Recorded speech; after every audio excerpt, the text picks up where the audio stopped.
खूबसूरत हंस शहजादियां नाचने लगे। उनके बाल चांदनी में नहायत खूबसूरत लग रहे थे।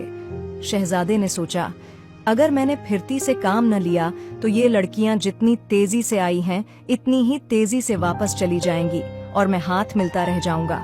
ये सोचकर वो तेजी से झाड़ी में से निकला और झपट कर एक लड़की के पर उठा लिए। जितनी तेजी से उसने पर उठाए, इससे ज्यादा फिरती के साथ बाकी दो लड़कियों ने अपने पर उठाकर बाजुओं पर लगाए और हंस बनकर उड़ गईं। अब एक ही लड़की बाकी रह गई थी। वो कांपती हुई शहजादे के पास आई, बोली, खुदा के लिए मेरे पर वापस दे दो। शहजादा बोला, हरगिज नहीं, पहले मुझे ये बताओ कि तुम कौन हो और कहाँ से आई हो। लड़की ने शहजादे को बताया, मैं एक बादशाह की बेटी हूँ जिसकी सल्तनत यहाँ से बहुत दूर है। ये दोनों लड़कियाँ जो अभी अभी गई हैं मेरी बड़ी बहनें हैं। हमारे ऊपर किसी दुश्मन ने जादू कर दिया था।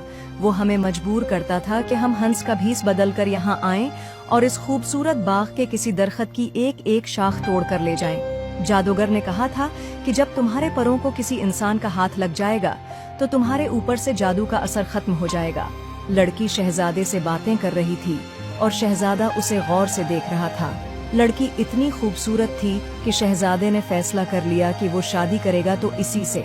शहजादे ने लड़की को अपने बाप के महल और इसकी सल्तनत के किस्से सुनाए, अपने भाइयों के मुतालिक बताया और फिर आखिर में बोला, अगर तुम मेरे साथ शादी कर लो तो हमारी जिंदगी बहुत खुश व खुर्रम गुजरेगी।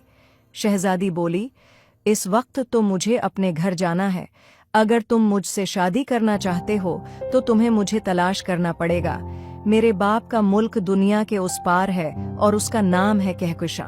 मैं तुम्हें अपने बाप के महल में ही मिलूंगी, लेकिन याद रखना, मुल्क कहकशां को जाने वाली जो सड़क है वो बहुत लंबी और रुकावटों से पुर है। उस मुल्क का रास्ता तलाश करना इतना आसान नहीं।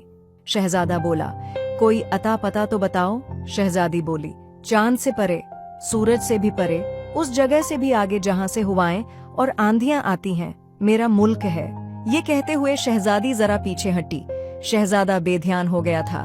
लड़की ने जल्दी से अपने पर बाजुओं पर लगाए और पलक झपकते में हंस बनकर उड़ गई। सुबह जब बादशाह छोटे शहजादे की खबर लेने आया तो वो ये देखकर बहुत खुश हुआ कि दरख्तों की कोई शाख टूटी हुई नहीं थी।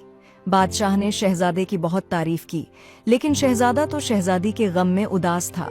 उसने बादशाह से कहा, अब्बा जान, मैं एक शहजादी की तलाश में जा रहा हूँ जिससे मैं शादी करूंगा।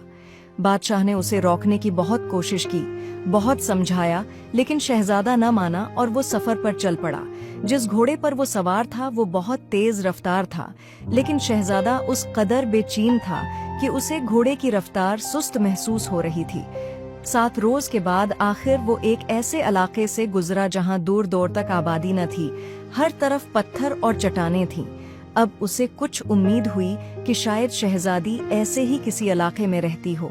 दिन गुजरते गए, उसे पत्थरों, चट्टानों और खुले मैदानों के अलावा कुछ नजर न आया।